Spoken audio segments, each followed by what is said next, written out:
Welcome to another episode of Follow the Brand TV. I am your host, Grant McGaugh, CEO of 5-Star BDM, a 5-star personal brand and business development company. I want to take you on a journey through another deep dive into the world of personal branding and business development using compelling personal stories, business conversations, and tips to improve your brand. By listening to the Follow the Brand TV series, you will differentiate yourself from the competition and build trust with prospective clients and employers.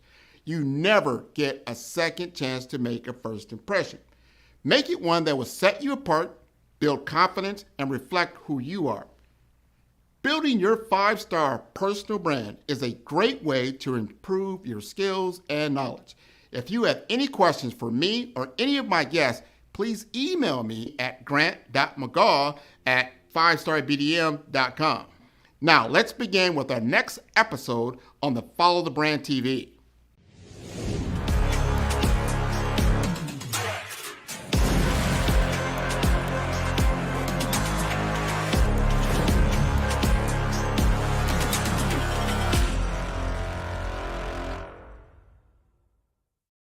Five-Star BDM, Brand Development Masters, is a professional consulting and advisory group keenly focused on business development services for the small to mid-sized business and entrepreneurs. Although every business is unique, they often share business development challenges that can be addressed through smart branding. Services include process improvement and operations, digital strategy and transformation, business intelligence, digital marketing, and personal branding. Our business and personal branding company has helped a number of professionals and organizations to optimize and grow. This results in more business, more opportunities, better reach, positive outcomes. Visit www.5starbdm.com today to learn more.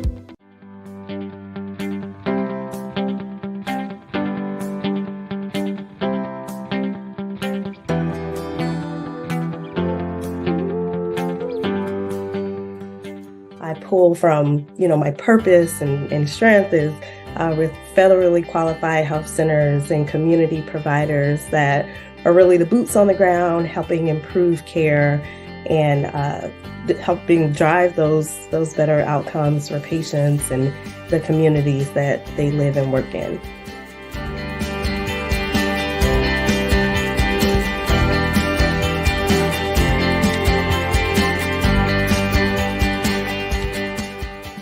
We're definitely in an exciting time. I think everybody says that because healthcare is always changing. But from a digital perspective and a technological adoption standpoint, there's a lot of movement in healthcare.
Hello, everybody, and welcome to the Follow the Brand Podcast. I'm your host, Grant McGaugh, and every now and then I get to go to Texas. Everything's big in Texas. That's what they told me. They got big stars. They got big people. Everybody is larger than life. Well, I tell you, I ran into Franchella Jennett, and I'm telling you, man, I met her. She was referred to me by a great person. And I have been nothing short of impressed with everything she has done. And she has agreed to come on to the podcast today and talk about her journey, talk about what things are important for her. And we're going to get a better insight into her own personal brand. Franchella, you like to introduce yourself? Yeah, sure. Thank you so much, Grant. Thank you for having me. Franchella Jennett, I am a seasoned, I like to say, healthcare executive, very much interested in the digital health world, but more so from a population health value-based care perspective. I've been working in that space for over 15 years. And I enjoy helping connect providers and ultimately patients with better health outcomes and getting providers to think differently about their payment models. My background is in large health systems, working clinically integrated networks and managing those, but where I found my foundation and I pull from, my purpose and strength is with federally qualified health centers and community providers that are really the boots on the ground, helping improve care and helping drive those better outcomes for patients and the communities that they live and work in. Well, let's unpack that just a little bit because this is interesting. We want to get a little bit about your journey, your background in healthcare, because it's definitely pretty broad in what you've done. But everybody has what we call that pivotal moment in their life as you think through it. That moment that you chose healthcare as a career, or maybe healthcare chose you as a career. What was that moment like for you? I do like to think that healthcare chose me, but it was a mutual love.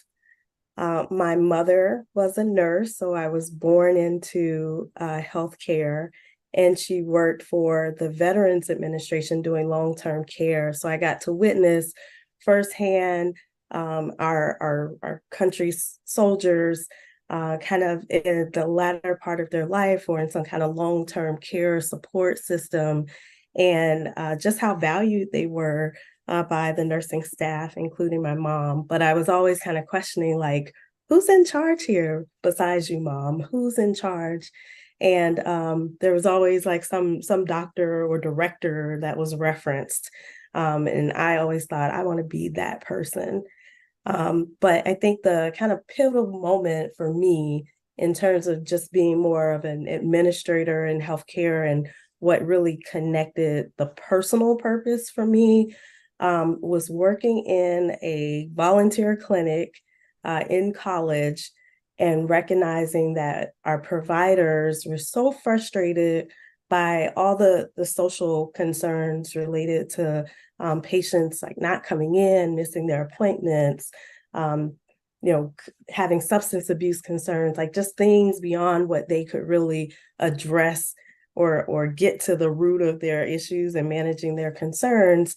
I felt like I really need to help our providers out in a way that it's not just through providing care for patients, it's through changing the systems around them and helping build infrastructure that can better support patients or patients in the care continuum, so that when a patient presents in an office or has that virtual connect, that they have more than just that doctor's visit to support them.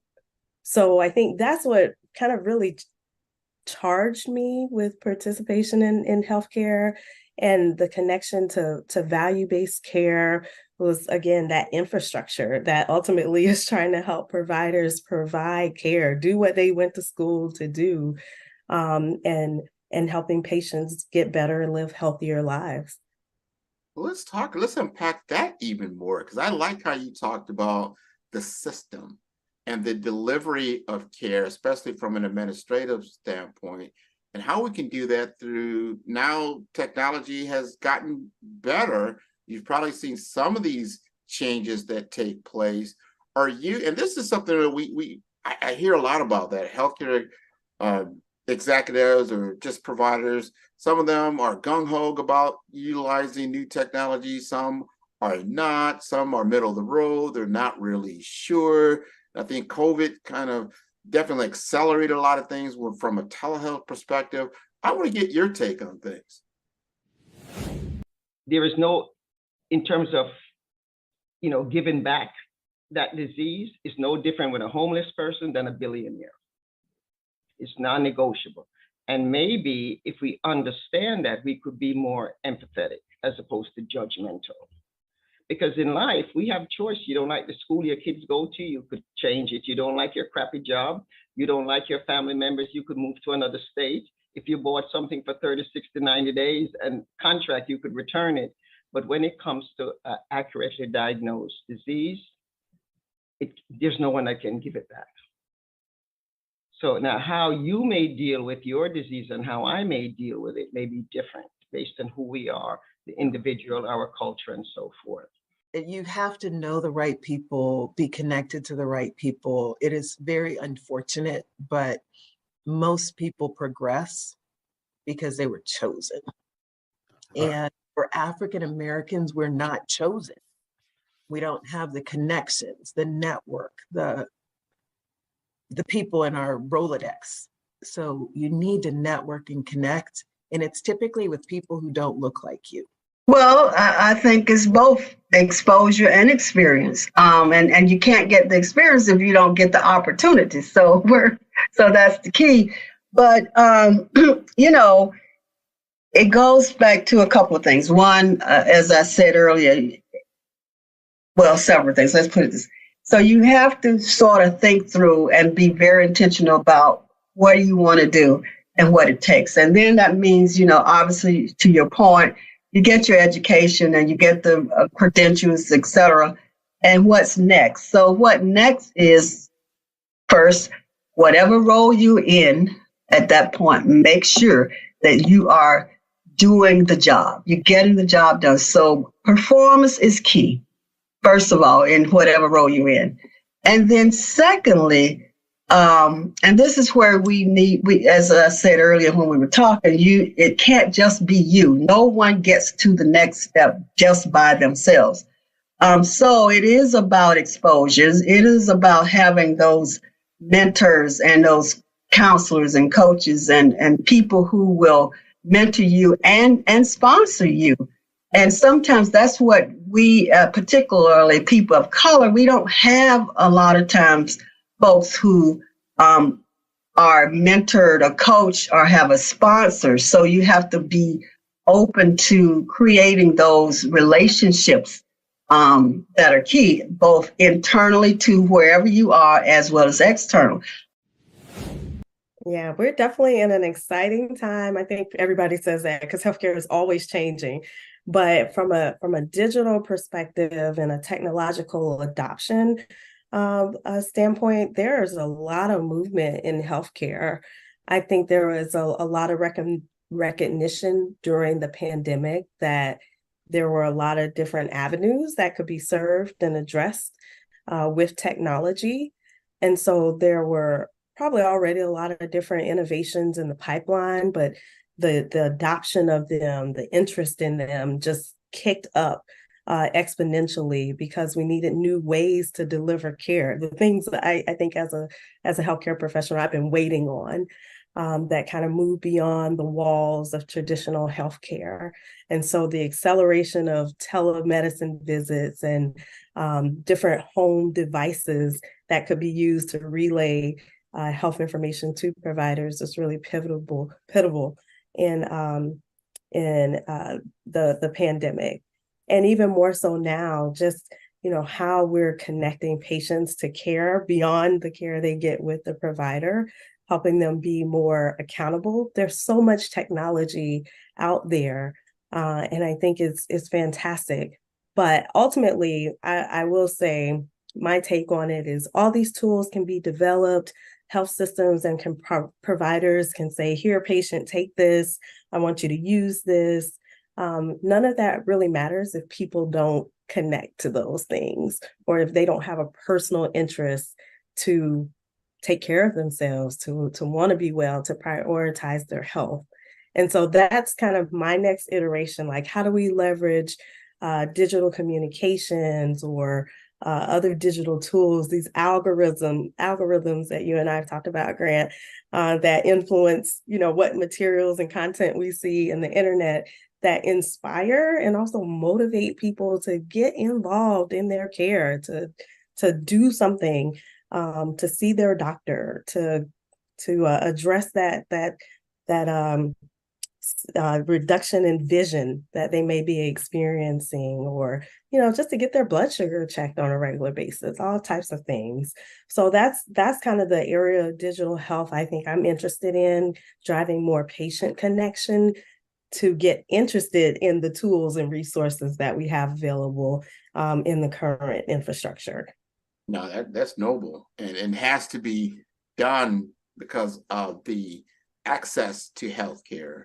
And you only have so many people, and I think we're at a point now in our culture, or at least our country, that we got a lot of elderly population out there. They're going to need more and more care. How are we going to deliver that care is so important. So we've got to start adopting and getting used to this new technology. And I think people did get used to some things on telehealth, and they started to realize these are things that are good for telehealth and these are things that are not so good. So you begin to understand where you can utilize the technology to get better adoption. And I like what you said about conveying information and to give them certain alerts to let them know, hey, it's time for your physical. Hey, it's time to go ahead and engage. Hey, have you checked your weight? Have you checked certain vitals that are necessary? And you can do this now with remote patient monitoring tools that they have. There's so many different ways, but we have to adopt it and engage. I want you to help the audience understand what is a federally qualified health centers and what do you do? How do you help them to be more of a caregiver? Sure. Federally qualified health centers, FQHCs, also known as community health centers, are organizations very much based and grown out of communities that are generally federally funded and supported to provide care for everyone, anyone who needs it. They're mission driven and also obligated by their grant funding to provide care, whether you have insurance or no insurance. And typically the FQHCs are primary care focused, but some of them also have specialty care baked in, as well as behavioral health, dental, vision. They're really kind of a one-stop shop health service organization. And that's what makes them so fantastic. Again, they're usually very mission oriented and mission driven. So they hold a very unique space in the healthcare provider scape. And why they're important to me, I mentioned earlier, I started my career with a federally qualified health center working on the west side of Chicago. And it really gave me the opportunity to see, boots on the ground, really getting into things like there are community health workers that engage patients, and they were doing this way before large health systems and others are doing it.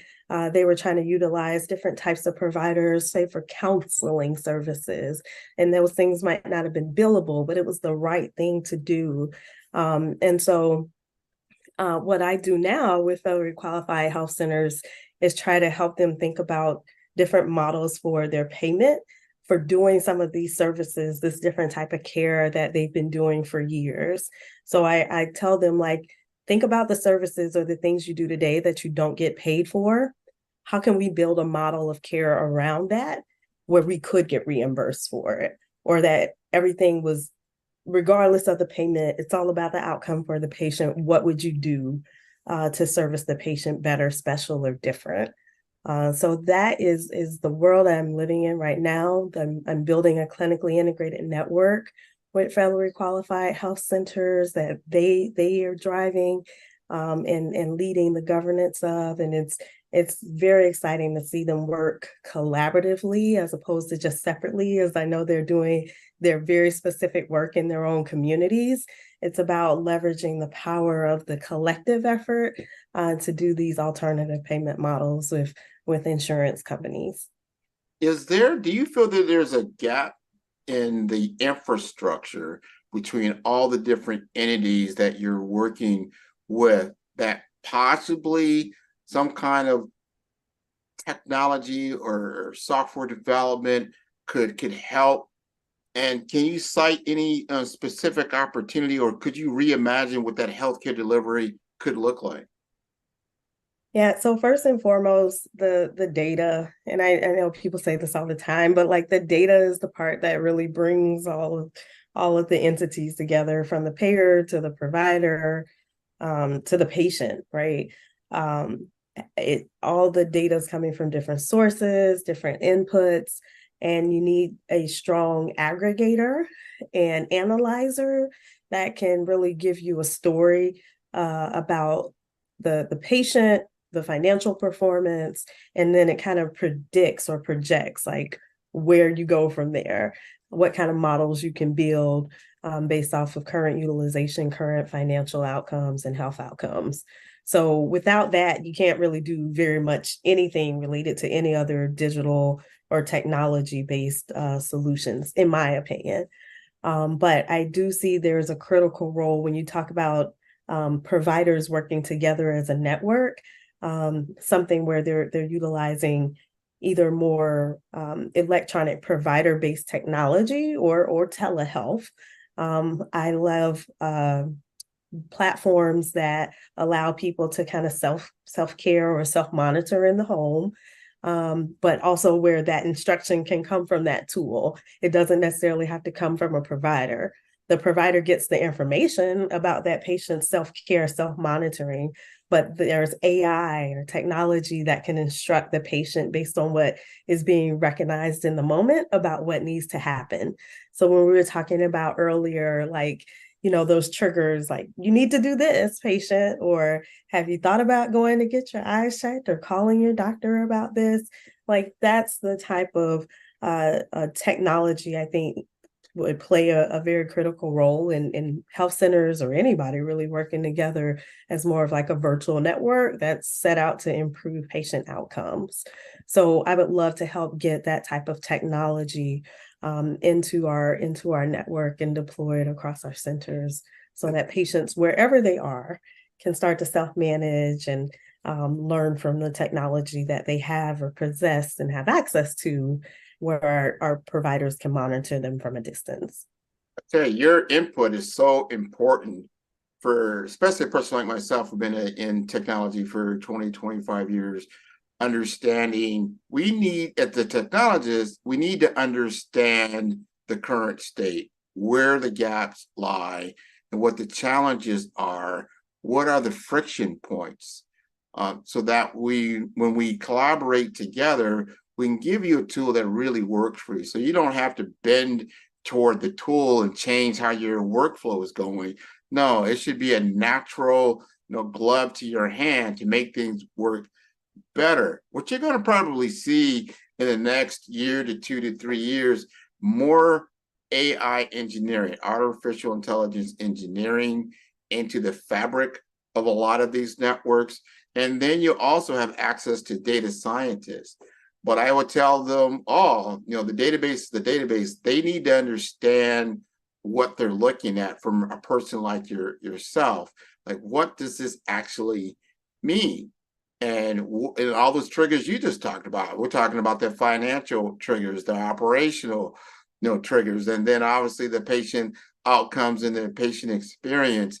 Those are things that technologists can't do just by themselves, and they need input from people like yourself that understand it, who've grown up with it and know it very intimately. They know what will actually make an impact instead of just trying to force something down the road. And I think that's important. You also work a lot with value-based care modeling, and that's newer now because it's a fee-for-service that's taking place. You see some people, they play with it. Maybe it's more two-dimensional, but they haven't gone deep into it. I've seen some clinics, especially like here in Florida, they do that. They do decapitated rates and things of that nature, and it's an at-risk model, but it is risky. How have you found value in value-based care in your particular role? So I can speak to this from kind of roles prior and also currently where I am. Value-based care is definitely, again, taking the focus off of the payment.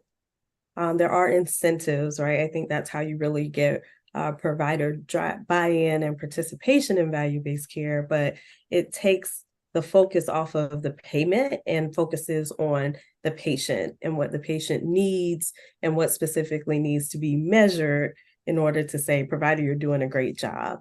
I think it also has been focused on putting data in front of providers, so making care more transparent, more objective, and of course, the patient's actual outcomes are highly visible and the priority.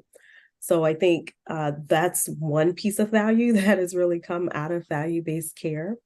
The other piece, I think, is bringing providers together in a way that helps also merge like patient information, patient data. So when we were talking about some gaps, obviously the disparate systems that we utilize to collect and monitor patients is a problem. Everybody's on a different EMR. Everybody has, some people are still on paper, God forbid, but they are. And so there's no way to really strongly aggregate that data. While we have some EMRs that, are doing more interfacing and there's more adoption of specific brands of EMRs, there's still a disconnect there. So working together in like accountable care organizations has called for the aggregation of data. CMS is giving out data in large batches for other entities to analyze and help build a story and tell a story around patient and their outcomes, their utilization. So I think that's another real valuable piece. I will say in kind of wrapping up this, there's been a lot of movement in value-based care and alternative payment models, and it hasn't really produced there's been a lot of savings, so I don't want to discount that, but it hasn't, I think, produced or accelerated the change in healthcare that we really want to see. So I think there's still a lot of untapped potential in value-based care that we can get out of it. So there's definitely a long road. And to bring it back to just digital health, I think that's the next iteration. How do we leverage the technology that actually integrates more with patients, not just the solutions that help provide care, but the engagement in their care? Very fascinating. And I love your insights because it's not a solved problem. It's not an easy solution to get into, but it's something that we need to track toward as we go forward in our healthcare, especially in the US. I know that we both belong to a similar organization, or say the same organization. That's the NAHSE, right?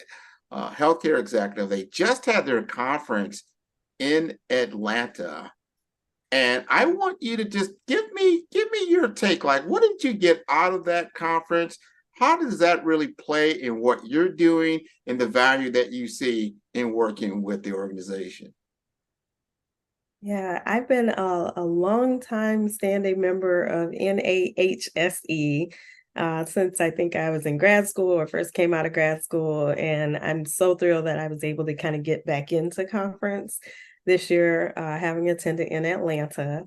I'll highlight, in addition just to reconnecting with folks and being able to see so many colleagues across the country that are leading healthcare in so many different ways. One major takeaway for me relates to this conversation was we talked about federally qualified health centers, which I think was a first at NAHSE at the conference. And it was really exposing, our professional group to this other sector of healthcare that's, like I said, been established, been doing value-based care, been partnering with hospital systems like for eons, for decades. And I think it's just such an important call out, not just because of the great work that FQHCs do and the role that they play in the broader healthcare landscape, but it's also a career route, a very mission-driven oriented career path that, maybe young professionals haven't considered or haven't been exposed to. So I thought that was fantastic that NAHSE highlighted it, but there were some phenomenal speakers that took the stage. And it's always great also to just see the recognition of young professionals at NAHSE. I have been a mentor in the space. I've judged the case competition in the past, so it's always exciting to see the team that wins, all the scholarships that are given out to support Black graduate students and postgraduates with furthering their education, because that's the name of the game. You gather as much knowledge as you can to be successful in the industry. So big shout out to NAHSE for the role that it played, and another awesome conference year. I'm really excited I was able to take place, and we'll see you in Fort Lauderdale next year. Oh, you're coming to my hometown. So yeah, I will definitely be there. Can't wait to do it. You are not only a guest, but you are a client of 5-Star BDM, and I applaud you for that. One of the things that we discerned as you worked with me was your personal tagline that you have about pioneering healthcare journeys. I really like that. Can you just give us some understanding or just some context around what you got out of our engagement, and how do you feel that's going to help you moving forward? Yeah, I think it was phenomenal, like having that time to reflect on my own personal brand and what I could do, what I needed to do, where the opportunity lies. And I think it's also very affirmative to work with someone that can, kind of just show you like you've done a lot, you've done great things. Now it's time for the world to be more engaged and involved in what you have to say, and being receptive to that, being open to sharing. So I think the time spent reflecting and really pushing myself to think about how to tell the story differently, where to communicate that story was really helpful. It's still a work in progress, but dedicating the time to craft those messages, those communications. Again, like I am super interested in utilizing digital health, thinking about which technologies make sense for my network, for, beyond what I'm doing today. And nobody would know that, right, if I'm not telling my story. So I think it's so important to engage with leaders like you, Grant, to help leaders like me develop that story to share with others, not just for my own advancement, but I'm always big on like inspiring others, and I'm certain through our connection that others will find what we discovered together very valuable at some point in their career. I want to point out that like my interest with digital health, it's all about like trying and testing out different things. I heard somewhere at a conference that 70% of digital transformation projects fail. And so I think it's so important to, again, put the information out there, like what's been tried and tested, but also like where we need help, like where and when we're willing to test things out, because we'll only know by like, implementing and then failing fast and then going to the next thing. And I think, I want that to be a big part of my brand and who I am. And I appreciate you, Grant, for helping me articulate that and recognize the other ways that I can put that out there for folks. Oh, without question. I learned a lot by working with you, understanding where you're at now and the pivot points you could possibly make going forward. And we need you, friend. I'm talking from my putting out my hat around information technology. We can't do it by yourself. One of the reasons why 70% of those projects fail is because they don't get the right stakeholders. They don't have the right people in the room giving the right information. And I would tell you the biggest problem is human adoption, because no one wants to adopt something that they don't find value in. And if you haven't included all the different facets of what's necessary in an implementation that's going to change workflow, and you remember, you're dealing with patients' lives and their outcomes. That is a very serious thing. So you want to take your time and you want to do it right, but you have to involve all the different stakeholders. I learned a lot of that by working with you. So I really, really appreciate it. I call her the Maverick. She is the Maverick.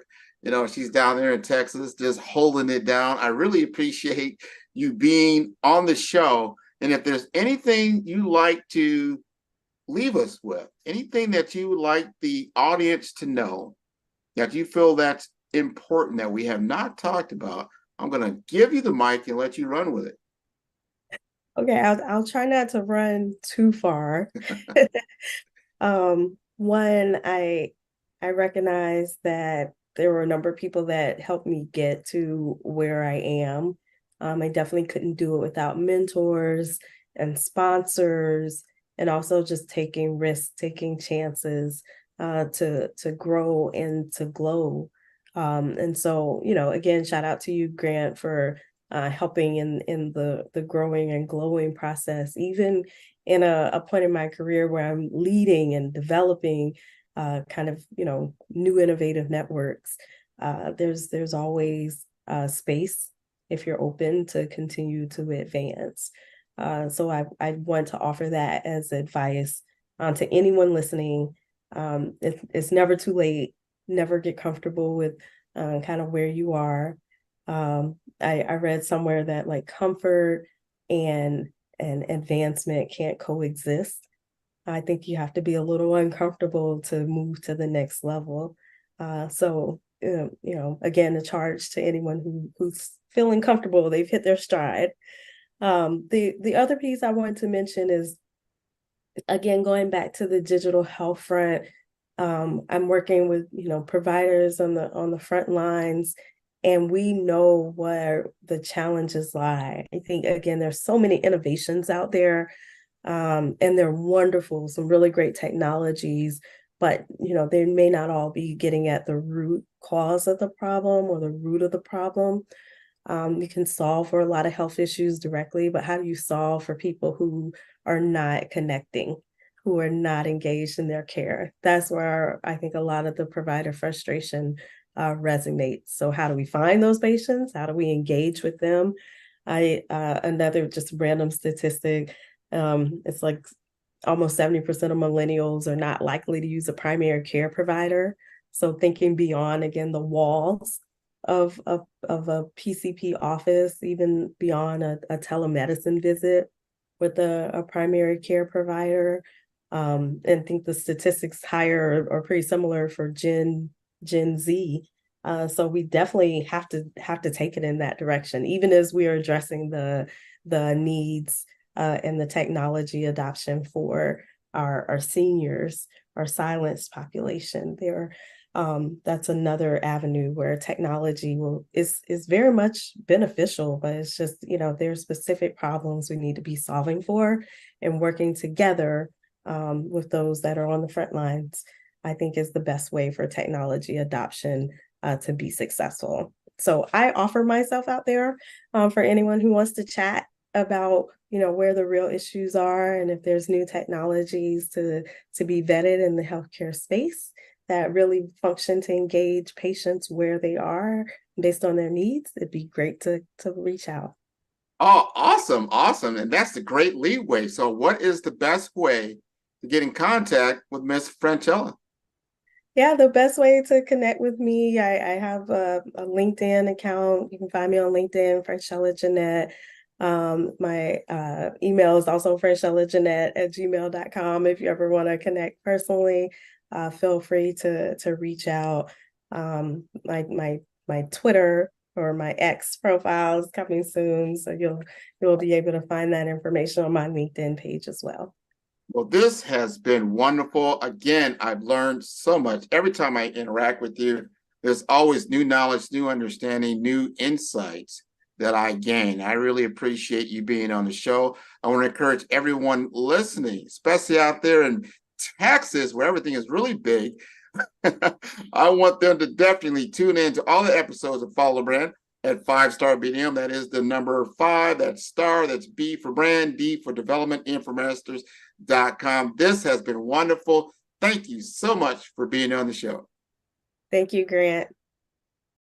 Follow the Brand TV broadcast host, Grant McGaw, as he visits with top executives and entrepreneurs to find out their secrets of success with their personal brand. Follow the Brand TV broadcast host as he focuses on brand development to build better relationships, bring value to your business, relationships, and career. You will enjoy listening to each episode that is tailored to speak to you directly. If you're looking for this type of clarity in terms of building your brand, you have tuned into the right station.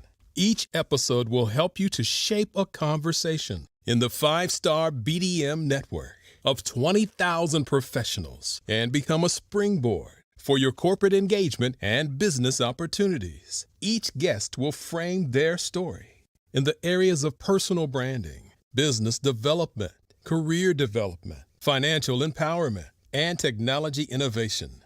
Grant McGaw explains why he is the CEO and owner of his own professional career. Grant is an accomplished business leader and entrepreneur who wants to give back to individuals to grow their personal brand strategy.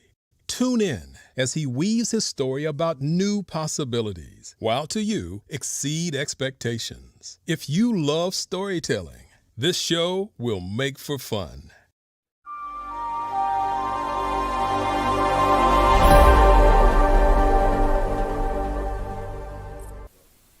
Welcome to Follow the Brand TV. I am your host, Grant McGaw, CEO of 5-Star BDM, a 5-star personal brand and business development company. B for brand, D for development, and M for masters. Today, I'm going to take you on a journey through another deep dive into the world of personal branding and business development using compelling personal stories, business conversations, and tips to improve your brand. By watching the Follow the Brand TV series, you will learn how to differentiate yourself from the competition and build trust with prospective clients. As the saying goes, you never get a second chance to make a first impression. So make it one that will set you apart, build confidence, and reflect who you are. Building your 5-star personal brand is a great way to improve your skills and knowledge. If you have any questions for me or any of my guests, please email me at grant.mcgaw@5starbdm.com. Now, let's jump into our next episode on Follow the Brand TV.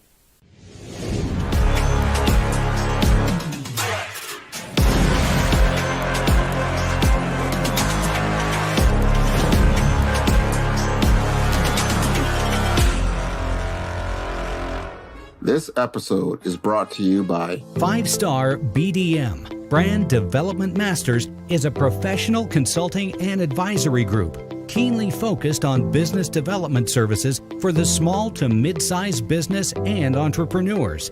Although every business is unique, they often share business development challenges that can be addressed through smart branding. Services include process improvement and operations, digital strategy and transformation, business intelligence, digital marketing, and personal branding. Our business and personal branding company has helped a number of professionals and organizations to optimize and grow. This results in more business, more opportunities, better reach, positive outcomes. Visit www.5starbdm.com today to learn more. Welcome again to your #1 YouTube personal brand channel.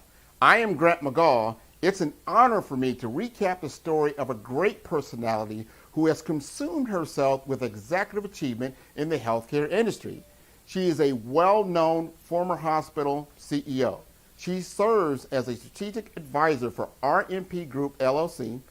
She formerly served as president and chief executive officer of 4 hospitals in Washington, D.C., Michigan, and Toledo, Ohio. When you have a goal to become an amazing CEO, you must learn how you are perceived by others.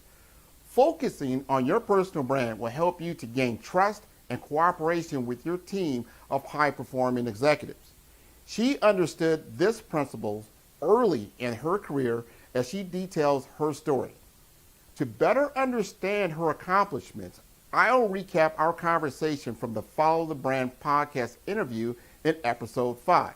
Our guest today is Miss Andrea Price. I asked Andrea what was the one thing that she wished she had known before she began her career. Her answer may surprise you. Sure. I would say the one thing I wish I'd known before I began my career was how many times I had to prove myself over and over and over again. I had no idea. I was naive. I thought that if I had the educational attainment, if I had the credentials in my field, if I'd been successful in the positions that I had the privilege to obtain, then it wouldn't be any question. And that just didn't happen. And so I was a little disenchanted because I'm thinking, but I've proven myself. Why are you questioning me? I mean, people would look at me and say, oh, she's Black. They would look at me and say, oh, she's a woman. They would look at me and said, are you still in college? One, yes, unfortunately or fortunately, when I started my career in DC, I looked very young. And so people assume, knowing nothing about me, that there's no way I could occupy the positions that I had because I was too young. I felt her passion as she described the constant battle to prove herself continuously through her career. I then wanted to know how she did to find her personal brand and how has it helped her to succeed in her career. I would tell you, I always tell people when people talk about brand, your brand is what people say about you when you're not in the room. I learned that early in my career. And what I learned is when I wasn't around, people said a lot of positive things about me that I didn't know they were saying. When I started my career, I became known as a doer. And that's what the president CEO, I said, doer, what is that? He said, you get things done, Andrea. He said, you really do. And he said, I think people are going to always underestimate you because they're going to look at you and say, no, not her. And you're going to prove them wrong every single time. And at the time, you know, you're young, you're like, okay, Don, okay, that's what you said. But he was absolutely right every single time. And so, you know, as I progressed through my career ladder, it became known that I was the one who could execute on strategic priorities, work with teams, gather people, get them done, meet deadlines, exceed, whatever. And so that's what I was known for. So there are a lot of things I was able to do early on, young. You know, we would have these natural disasters. They would make me in charge of the command center. And everybody's coming in, they're like, who in charge? She's in charge? And I'm directing people what to do, pick up people, where to go. I mean, you know, it was just, you know, amazing. And so, you know, even when I was rounding on patients and family members, people were like, who are you again? And I'll explain who I am and why I was there. I thoroughly enjoyed it. I used to surprise the physicians. They would be rounding and they're like, Andrea Price, why are you up so early? I'm like, the last time I checked, a hospital never closed. Why are you up so early? So I would laugh and joke with them. And so people just, you know, it kind of known that I'm a person who would show up unannounced, no matter what time, no matter what day. And you know, just have a little fun with the staff and the physicians because they don't expect people at the executive level to do that. What did you think of her answer? I like the fact that she knew her brand early and was able to use it to overcome perceptions. Naturally, I needed to find out how she got that first leadership role. Listen as she details her trajectory to the C-suite. Sure. While I was at Children, when I completed my administrative fellowship, there was no guarantee that they would keep me on. But I worked like nobody business that 12 months to prove to them that they should keep me on. And they did. And so I became the assistant to the chief operating officer. There was a switch, the CEO left, and then the chief operating officer became the CEO. When he did that, he promoted me to like a staff role, like an assistant vice president of administrative affairs. It was still a staff role. I had no line responsibilities. And so then one day he called me in the office, Sandra, I think you're ready for line management. And totally unannounced, he started quizzing me. I'm like, Don, what are you doing? I thought you were coming to give me an assignment. You're interviewing me and quizzing me. And he said, yeah, I want to see if you're ready. And so afterwards, he said, I think you are. And so that was my first line management role. I had 5 departments reporting to me. And so now I have to learn, I'm not the person that's always doing. Now I have to delegate and work through others to get things done.